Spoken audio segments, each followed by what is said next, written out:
Bonsoir, bonsoir, bonjour, c'est Congo News 24. Chers téléspectateurs, comme toujours avant de commencer notre émission, nous disons merci à Dieu, nous disons merci à nos chers abonnés et téléspectateurs qui nous suivent partout dans le monde entier et en RDC. Chers téléspectateurs, soyez les bienvenus dans notre émission Autre sur l'ensemble, la situation politique en RDC. À la une, chers téléspectateurs, Fachi alobi bandeko. Alors, il y a entre Fachi et Kabila. Alors, bandeko nangai, situation oyo, eza somo Fachi alobi penza. Boko yoka oya lobi na sur code minier. Boko yoka o Fachi alobi na sur makambwa est. Alors, eza ya koyinda, toko développons ensemble. Deuxième point, chez téléspectateurs, et yindi, Banyamulenge na Sud Kivu boyoka somo oyebimi. Kuna Banyamulenge batini délégation Chine États-Unis. Balobi bisawa, bazo silisa biso ba maimai. Donc, baza kolela na ndenga mukete, balobi comme le kola. Donc, basilisa kabang. Alors, baleli, basengi aide na ba américain.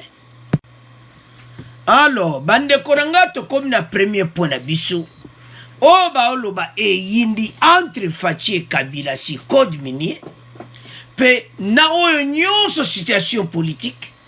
Pe makambu ya FARDC ndenga nommé ba lieutenant mibale wana oyo bazo sala masolo na est. Alors, bande ko ezo salama o. Fachi penda lobi nyonso ba vérité. Kumwanza aidaki Fachi. Donc oyo ka weza lokola secret dévoilé. Ah Fachi. Fachi alobi na ndenga mukete wana bandeko eza extra vidéo mo bokolanda. Alobi boy. Bo batela papa oyo malamu kumwanza. Ye aide Fachi. Aza moko ba pilier o batikali na EDC babandaki na lera Mobutu. Fachi bena expliquer yango. Donc bandeko tozo ya na code mini. Po eza somo kote wana. Meto bana na introduction. Ale bomoni papa oyo. Mpongana se dégager na bandoki ya Congo. Fachi abangite. Abi poto sila na batu oyo. Dolo baka FCC. Donc Fachi pas sila na FCC. Papa oyo azai ko idepe ba conseil. Eza ya koyinda esi bandeko boko yoka. Alobi ngapo na longwa na makambo otunde omona kabwana bandoki. Fachi abangita. Na kabwani na bandoki oyo ya FCC eza pona papa oyo. Papa kumwanza tikali ba pili alibo batele malamu. Yango nde mutu esali lelo yende ngazawa na kabwani na bandoki. Grand conseiller donc azala kada kumwanza na kada katanga asala kama solo en direct. Ah Fachi, quelle reconnaissance. Fachi alubinga fona remercier. Ya remercier nga minga fona remercier parce que yé penza ayebi masolo. Abi bape ce exemple na lera Mobutu. Ibango na Tshisekedi batu ba telema ki pena na Etienne Tshisekedi bango na kumwanza. Bango ba telemela ki Mobutu balobi non. Bara Congo bazana besoin ya liberté zala ba parti musu salama. Ba on pena ba telemela ki na makamnyo sa Mobutu. Facha olobango nyonso. Bande ko message oyo ezo pesa leçon na ba Congolais toko bolanda ngo tanda ko tiango bolanda ngo de près. Bando ki a EDC oyo bazoko tika mboka na bisoti. Balimboka na biso beba. Eza mawa. Nde tolwa to divisango place ande tokoloba nanu oyo azolobela bandoki na makambo ya FARDC après tokoloba sikoyo ya bacode minier po wana eza somo. Alors Faci atali ntango akomi na Katanga alobi te il faut aloba yango. Bandeko, il a dit clairement. Alors bana Katanga balioki yango alobi mboka na biso batu bakabola biso te. Abi papa oyo muta edaki ye po akabwana na bandoki ya FCC. Donc eza somo ndenge Faci alobi mengalbi me Faci akomoloba boye me afa loba parce basili bandeko Faci anyati pena donc Kabila nde aza basili penza yango na tala ba Congolais makamsu bolobaka siko boko yoka ye moko Faci. Donc oeza on dirait donc après meeting na munene wana aye koloba placement zo sola na bandeko akatama kumwanza aidaki Faci na ndenga mukiti. Bandeko eza lokola Faci a récupéré RDC na maboko banguna. Deuxième étape nde yango wana o tozozela ya Beni na Nord Kivu. Boko yoka nde Faci koloba sur Nord Kivu. Do banguna bazo sepela te ke mboka ebonga. Pourquoi? Faci aponi ba lieutenant oyo mibali. Bandeko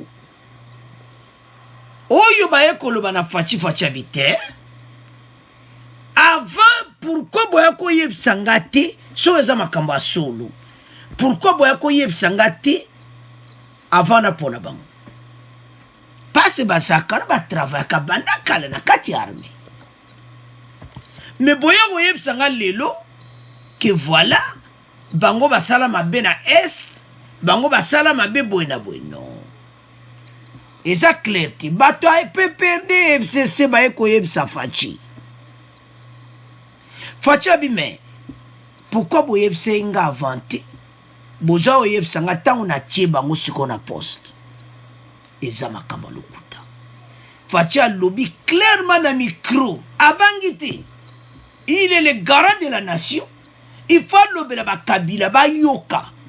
Alobeli pena Kabila. Na batune nyonso ya PPRD ke bandoki ya Congo balingi Congo ebongati na tiepo guerre wana esila bangolo balingi guerre wana esila ti. Alors bandeko nanga eza somo donc tozomona ke Faci penda donc amoni penda ke bato yo bandeko bato a PPD FCC balingi mboko yoti.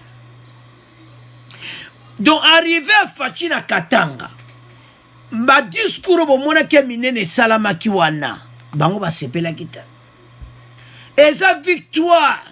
Katanga ezaki lokola Faci penda donc a gagné guerre donc mboke bongi. Bandeko arrivé à Faci na Katanga ko esali makambo ebele. Alors, sans plus tarder, toyoka Faci ndenga saboli toloba niko sabola ko lingala ngo pena o ba mère biso balobaka. Alobeli FCC mabe na PPRD. Donc, bauma li Congo bongate alors tolanda ye bongo to continuer mission na biso.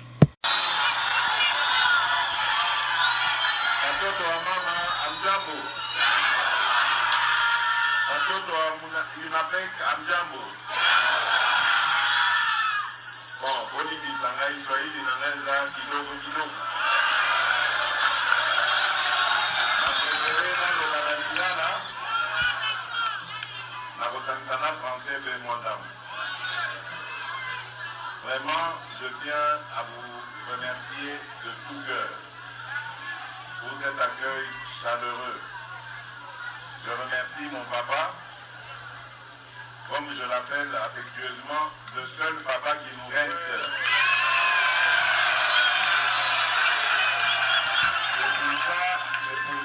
nazali pour responsabilité bino banso awa.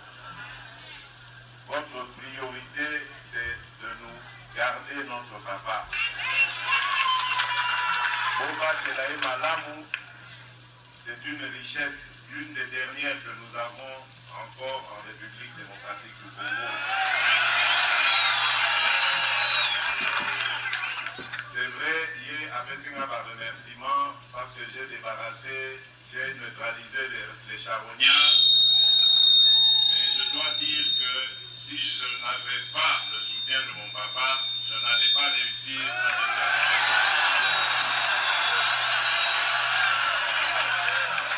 il est vraiment modeste, mais c'est lui sur qui repose mon espoir dans le Grand Katanga. Et vous avez vu que depuis qu'il est devenu président de l'Assemblée provinciale, Kimia Ekoti.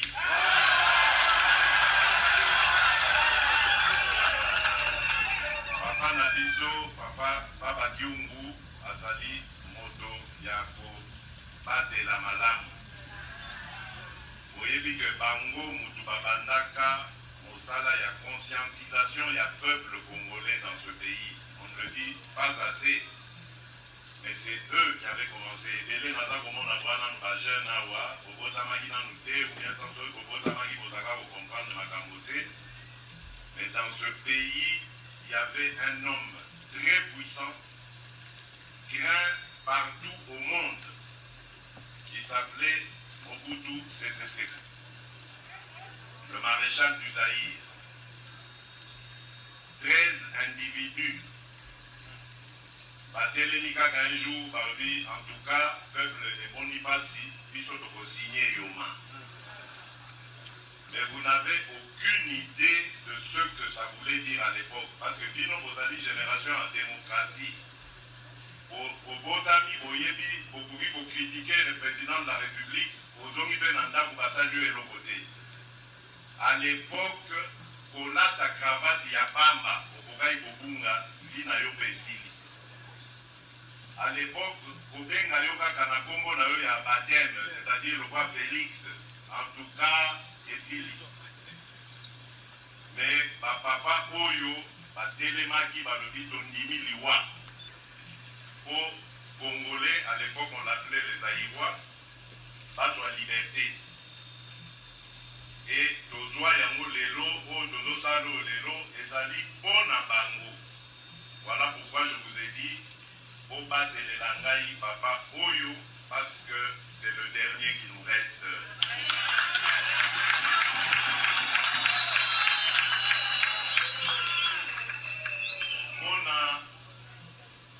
Pour la suite, il y a Makambo Naza pour remercier Bino, pour féliciter Bino, et surtout Bino une affaire. Parce que de loin où j'étais, la Nandi combat na Bino.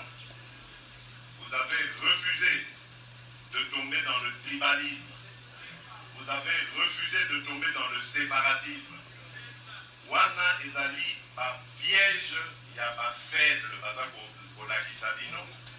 Congo ezali moko. Toko bimana pasi na biso en étant unis. Et vous avez bien fait d'écouter la voix du patriarche et de refuser d'écouter la voix des Ndoki.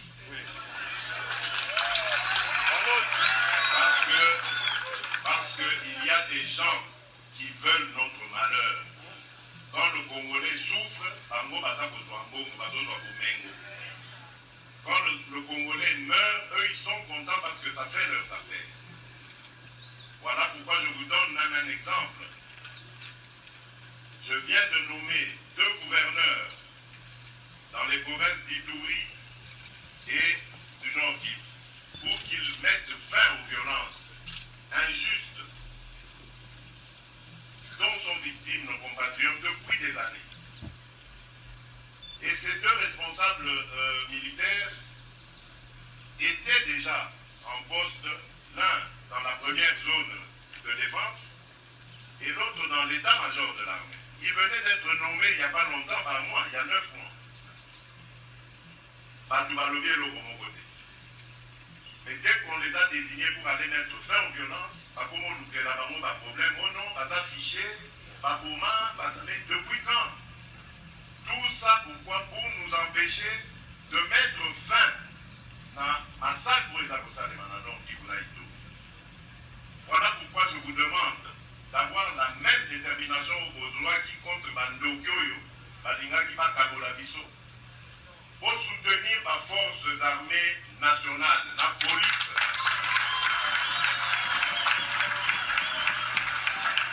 Pour Bangonde Moto, Bakosili, c'est la Biso, la violence, des alliés dans Boka, insécurité, même à Wanakatanga des alliés. Voilà pourquoi il faut soutenir nos forces armées. Nazako Senga Dino Yango, ceux qui vous en a moi quelque chose, au Bangate, au Kabola Yango, dans les forces armées na Biso. Bolandi, les députés nationaux, Bandini, Kolongola, $500 na évoluement na Bango, pour bâtir Yango au service de notre armée. Parce qu'il faut de soutenir Mapinga na Biso, ils en ont besoin en ce moment.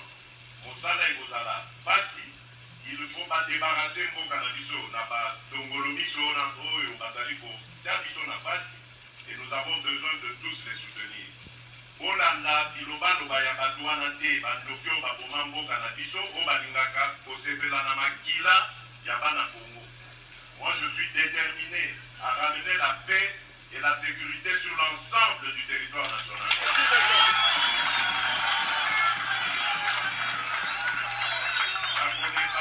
La pour ramener paix, la sécurité. La ligne paix pour ramener prospérité, c'est-à-dire au Mengo. Parce que nos alliés, les Congolais, il faut nous à la fière. Nous avons un très beau pays. Nos alliés, un pays monnaie. Bon Canabiso est un pays monnaie. Nous allons très bientôt être au cœur de la discussion mondiale sur les minerais stratégiques aux alliés. Les minerais nabiso, cobalt, cuivre et kosala, économie oyo, les alliés dans le futur. Et pour remplacer par moyens énergétiques et de l'eau, les alliés qui sont mobilisés avec la pollution, ils sont aux alliés dans les moyens. Et donc, Tokoki Kotik à la cimaté, ils sont dans la carte pour exploiter, Totik à la pauvre, c'est terminé ça. Nazali kokende na Kolwezi, pour na solola na ba minier na ebisa bango que biso tokosepela te kotika na biso kaka na mabulu, bino bobongisi bamboka na biso, oya biso etikalaka kaka nsima. C'est terminé. Vous avez gagné, nous allons également gagner. Notre jeunesse a besoin d'être formée, notre jeunesse a besoin d'être préparée à diriger ce pays demain après nous. Donc moi je suis le porte-voix de ce peuple qui veut son épanouissement. Biso toza koluka batumisusu bazana pas cité, biso tozo luka kaka biso moko pe tobonga parce que la richesse on les a na mboka na biso. Donc ça doit d'abord nous profiter. Le peuple d'abord. Voilà. Ne yango maloba moke nazaki nango ya kopesa bino na sepeli makasi nde namoni bino na sepeli komona que vous allez en bonne santé, toujours en forme et toujours derrière notre baba na zakoto de la bino bolamu nkolo abate la bino tokomona na lisusu parce que na bozonga ce que je vais faire aujourd'hui il y aura un suivi na bozonga si tout va bien peut-être déjà au mois de juin parce que normalement, il faut tout ça la pont entre la Zambie et la République démocratique du Congo au niveau à Kasenga. Donc, je vais devoir revenir sur cette terre de nos ancêtres. L'actualité, c'est aussi le retour à Kinshasa cette nuit du président de la République après une visite éclair à Kolwezi dans la province du Lualaba. Il revenait de Lubumbashi dans la province voisine du Haut-Katanga. Sur place, Félix Tshisekedi Tshilombo a inauguré quelques ouvrages et visité certaines entreprises minières après un meeting. Revenons sur l'étape de Kolwezi avec vous, Jean Gandou. C'est aux environs de 20h heure locale que le chef de l'État a quitté la ville de Kolwezi dans le Lualaba, où il est arrivé pendant la journée. Au cours de son court séjour, Félix Tshisekedi a mené plusieurs activités, notamment l'adresse à la population de Kolwezi. Il a évoqué plusieurs questions, dont la cohabitation pacifique. On ne vous trompe pas, ce n'est pas une seule tribu qui va construire le Congo, mais ce sont toutes les tribus qui vont construire le Congo. Ne suivez pas les discours de haine, des discours de division. Qu'on ne vous trompe pas. Par la suite, il est allé dans les installations de Kamotokop et compagnie, KCC en sigle, qui produit le cobalt et le cuivre, où il a inauguré l'usine de fabrication de l'acide sulfurique. Il a échangé avec les agents de cette entreprise minière sur leurs conditions de travail. C'était avant de se rendre dans une autre entreprise dénommée Sicomine. Là aussi, il s'est imprégné des conditions de travail des agents. D'après certaines sources sur place, le chef de l'État a promis de revenir à Kolwezi au cas où les conditions ne changent pas, et cette fois-là, il pourra même revoir certaines clauses des contrats qui lient ces entreprises à la République démocratique du Congo. Il a encouragé les entreprises minières à avoir un regard sur les conditions de vie de la population. C'était avant d'inaugurer aussi la succursale de la Banque centrale du Congo et le pavillon présidentiel nouvellement construit. Notons qu'à Kolwezi, le chef de l'État était accompagné de certains membres du gouvernement, dont le Premier ministre Samalou Kondé. Lubumbashi, Jean... Alors, chers téléspectateurs, tolandi biso nyonso wana ngara koloba nini lisusu bandoki ya Congo balingi Congo te ntango oyoka makama code minier awa donc eza somo bakongolais ekomi ntango telema oyo boyoki Faci ye moko alobeli bango polele abengi bao bandoki bato ya FCC cash bato wana baza bandoki ya solo. Oh, mais comment bodimboka bo détruire boye? Ce n'est pas possible.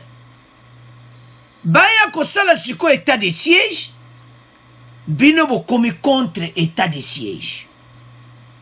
Babani koloba oyo wana Faci alobeli bango. Comment vous allez contre état de siège? Pourquoi? C'est que bolingi mboke bongate. Avançons. Donc, qu'est-ce qu'on a code mini? Le président Tshisekedi annonce vouloir réviser les contrats mini. Le président congolais, Félix Tshisekedi Tshilombo, a annoncé jeudi vouloir réviser des contrats miniers conclus avec des partenaires. Nebo landi wana lobiango. Que bana Congo il faut ba bonga. Ba koza la boete parce mokile bana kotala ba minere na biso. Alors azo revoir ba contrat wana minier nyonso dans l'optique de sceller des partenariats gagnant-gagnant, a déclaré M. Tshisekedi lors d'un meeting populaire dans la ville minière de Kolwezi. Le chef-lieu de la province du Lualaba, issu du démembrement de l'ex-Katanga. Donc, à Lobi Penza. Donc, na Lualaba, Faci a solo li Penza. Abangi bangote. Parce que bande komboka na biso bato ba sien ba contrat mabe. Botana jif wana Dencler wana, so Dencler wana. Bande ko, pourquoi ba américain bazana colère na ye? Bande ko ba tekele na ba terrain. C'est-à-dire terrain wana ba terrain wana zaka ba minere ya ko chimola mutu musha ko ya na terrain wana ti. Donc ba contrat nyon se za revoir. Faci alobi et comme tant congolais a souffrir le susuti. Na maboka banguna. Considéré comme le poumon économique de la RDC, Kolwezi ne reflète pas l'image d'une ville minière au regard de la pauvreté de sa population. Il n'est pas normal avec qui le pays a signé des contrats d'exploitation s'enrichissent pendant que nos populations demeurent pauvres, a déploré Tshisekedi, cité par la radio onisienne Okapi. Faci alobi que et ça possible était. Ba Congolais ba ko vivre boete. Na ba minière tout ça nango.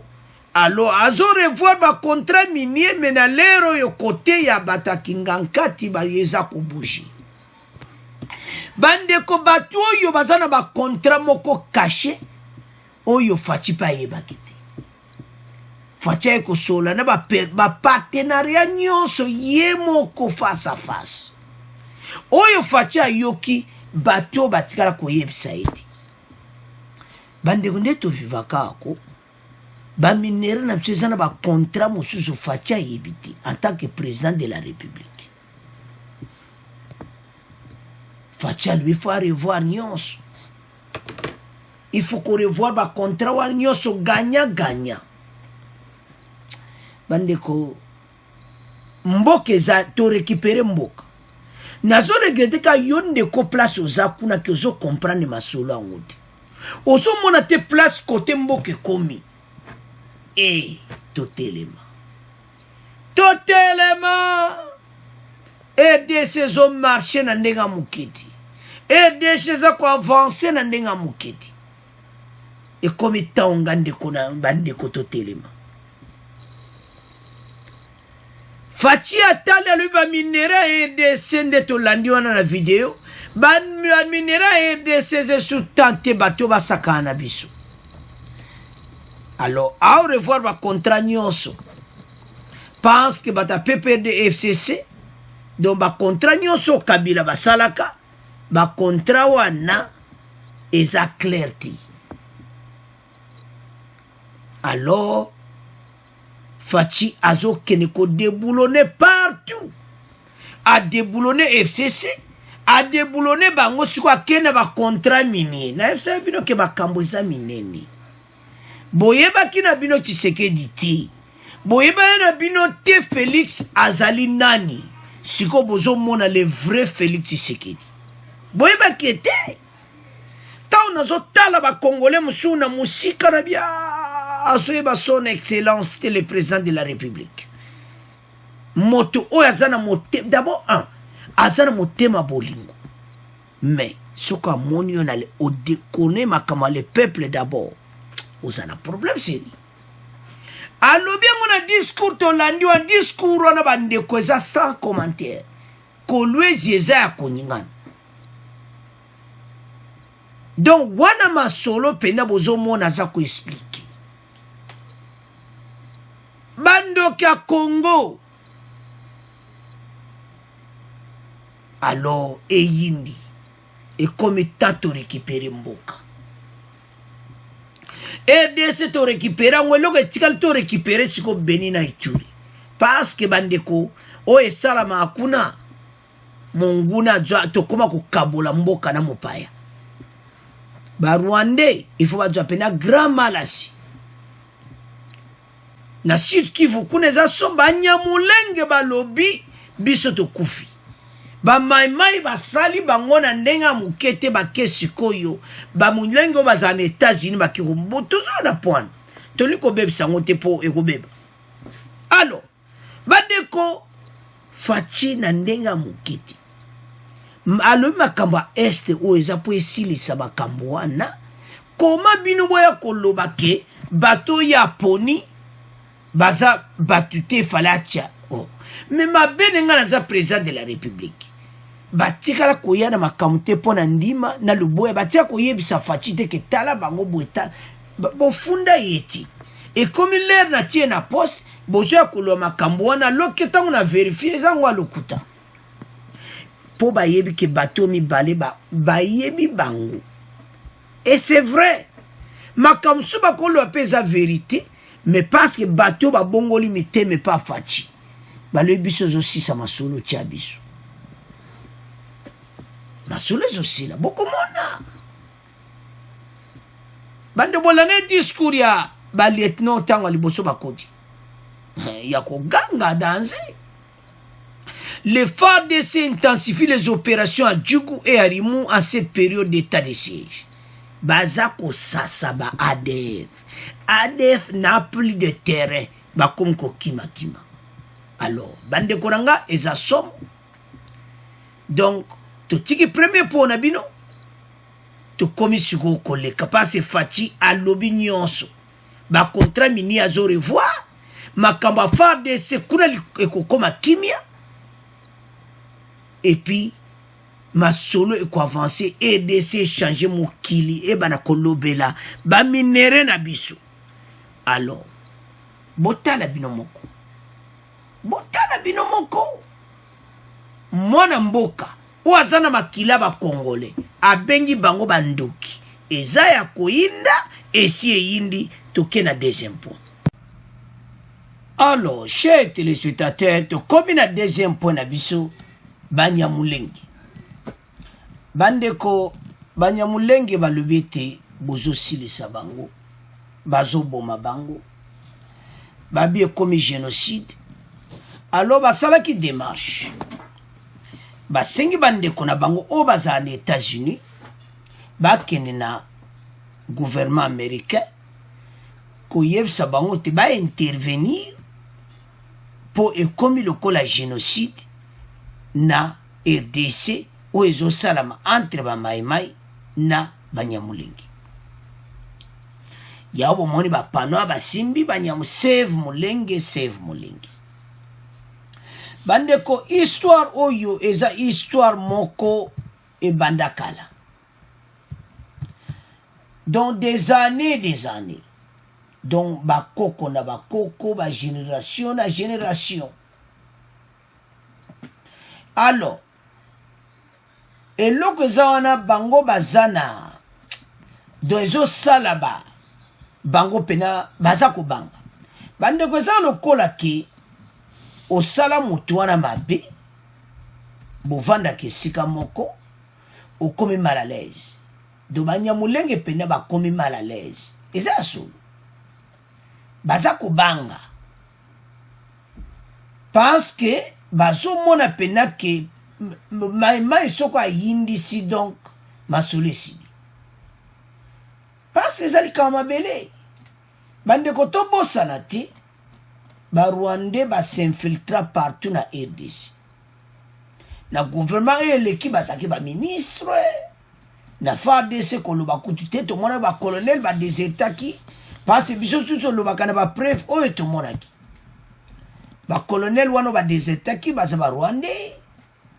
Alors s'infiltra partout. Alors ba maimai ba yo comprendre que non donc aussi la biso pe to sa position. Si ko bango ba moni ke bena ba maimai ba zu position moko a danger. Alors bango siko ba sengi bakumu kolela kwa. Ene di mutu bena moni ke oh meawa biso pena mo été. Donc ba sengi siko aide dango ba sengi wapi et pas ba américain. Ba américain ba yo secours ba ko aider bango pour ce qui était ba maimai ba ko silisa bango. C'est ça le problème le dossier ça. Alors ba moni mo été ba le en tout cas bisawa to ko sila. Bandeko histoire batu oyo bango moko ba yebi poani bazobanga. Histoire oyo ewuti mwa musika ba yebi ke to sala ba congolais mabe quelque part ba yebi parce que ba yambi bino na mboka en tant que ba réfugié mais faut se comporter bien so bo se comporter bien ti pays wana zana droit ya ko bengana yo na pays na bango bokiti. C'est ça dossier ya Banyamulenge. Bango pe basala mabe. Mais pendant les 18 ans, bazaki na support ya gouvernement en place. Bomona ki baruperwa bazo kende kuna do ozo mona pena ke donc baza pena protéger. Alors banda FCC koya, PPRD koya, batu oyo ba koma ko vivre na kobanga. Donc si je comprends bien, bazozwa support na bango. Bazozwa pena support na bango. Alors, yango, c'est ça, pour le moment, va comme mal à l'aise. Parce que Banyamulenge, nde bazawana, ba omone pa kukende zati. Ba kumo senga nini, ba biso a moyete. En tout cas, ba aider bango mwa lokola génocide. Alors et ça passe bandeko na ngai. Kona ngai makambu oyo eza makambu moko ebanda kala des années. Donc muta ko silisa makambo na zo ebate base bandaka bango ndele bayaka ba réfugié na Sud Kivu oye salama kala ba maimai pe bayebi bango pe ba telemi na marque na bango. Donc eza makambo bande osoto landi histoire nango toko lala wana émission. Donc nazo yebate bango siko ba monike ba konko boma bango. Alors ba sengi secours. Toyoka extrait oyo bon to continuer mission na biso.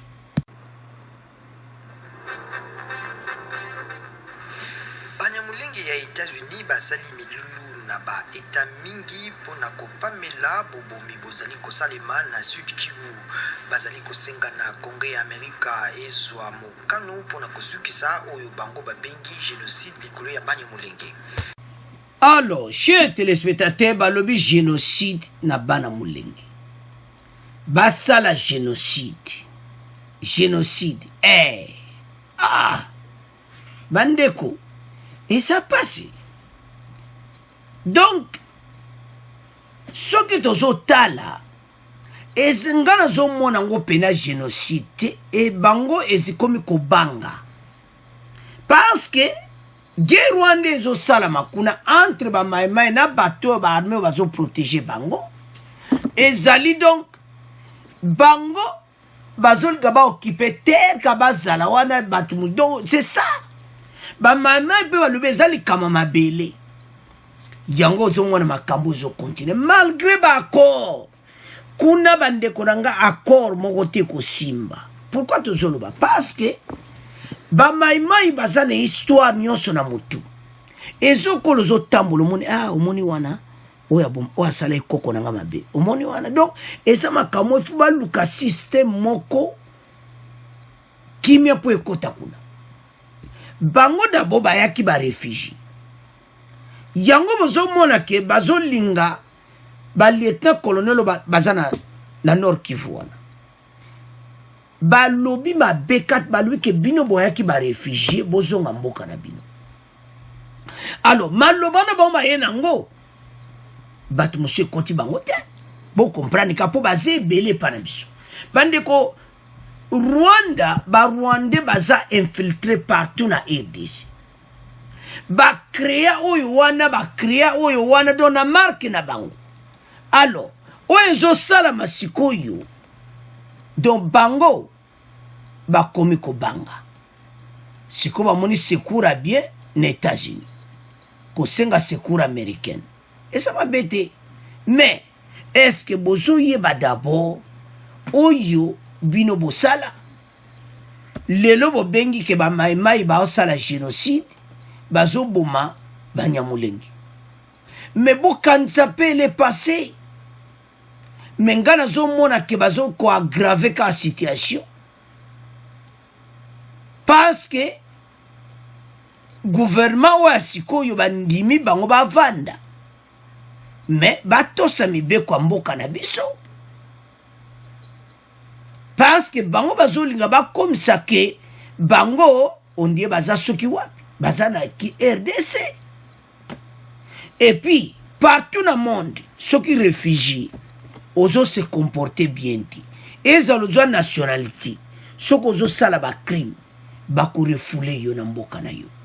Eza lozo mokanda mena ba pays européen mais ba américain ba mo ba yebi. Ceux qui ozo réfugiés aux États-Unis au sala maka ozo sali ba crime ba ko refoulé na mboka na yo ba botelo pe mokanda même na France même na Belgique partout.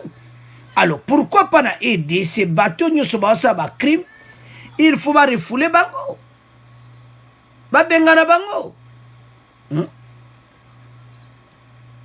ba refouler bango ba bengana bango. Donc c'est ça. Alors situation oyo bande konanga eza mawa. Eza situation moko oso na taliti na bia non. tozala mayele tozala mayele bandeko na ngai parce que ozoleka entre banyamulenge na bamaimai makamusu nga na yo toyebi te eloko nga nazokomprendre sikoyo eza ke bamoni ke bamaimai mpenza bamoni mpena ke baza na besoin ya mboka na bango evanda na kimia ntango boni bosalaka mwa potopoto bamaimai bareve bino bamaimai base forma na ndenge na bango mpona kobatela mabele ya mboka bamaimai ya Sud Kivu baza diferent na bamaimai ya baprovince mosusu bamaimai ya Sud Kivu azoprotege terrain nayoka bango interview batuni bango balobi problème na bino pena nini na banyamulingi alobi bango bayaki koya balobi kutu congolais tika kozala naïve oyoki tika kozala naïve tellement oyoki tika kozala naïve oyoki alors bandeko makambo oyo esalami eza somo oyoki do eza somo yango totika kozala naïve totelema parce que batu oyo eza mawa mais bamaimai batelemi na marke na bango balobi ye bokomona biso na nzela na bino bokokutana na bamaimai alors banyamulenge siko problème siko baza kobanga si je comprends bien comme kobanga bazolenga danse balobi comme génocide mais nazoyeba te génocide ya nini banyamulenge baza kolela mais pona nga eza no makamba génocide te eza ke bamoni ke batu oyo bajibi bundela mo oyo biso sala mutu mabe okomi kobanga même oza protéger okomi kobanga bi makambo tosala batu lokola bamaimai bakomi na bibundeli biso tozala problème donc c'est ça dossier ezosala makuna boyaki baréfugie botosa mabele wana eza mabele ya bana mboka oyoki eza mabele ya bana mboka botosa oyoki donc situation oyo oyo ezoleka na Sud Kivu bandeko na ngai ti vérité kobima masolo état de siège esili na site na Nord Kivu bakokita mpe na Sud Kivu état de siège mosu ekozala kuna Fachi aza déterminé nde bolani na discours na ya utopesa na kolwezi po Fachi aza soka bimi libanda oyoka pena molimo mosantu pena ko ezobima maloba ya vrai ezobima eza pena kobima soka katika Kinshasa soka keka na province maloba ko sakana te ondie na kin ba bloka l'air mon Fachi lo maloba ki ya oyo pena bisoto luka yango wana mais to komba komi na suka banyamulenge mayele sili bazosenga aide ete ba congolais biso a moite balo ba américain boya ko aider biso eza ya koyinda esi yindi alo bande konanga to komi na fait mission na biso bo continuer ko s'abonner merci na ba commentaire au revoir à la prochaine.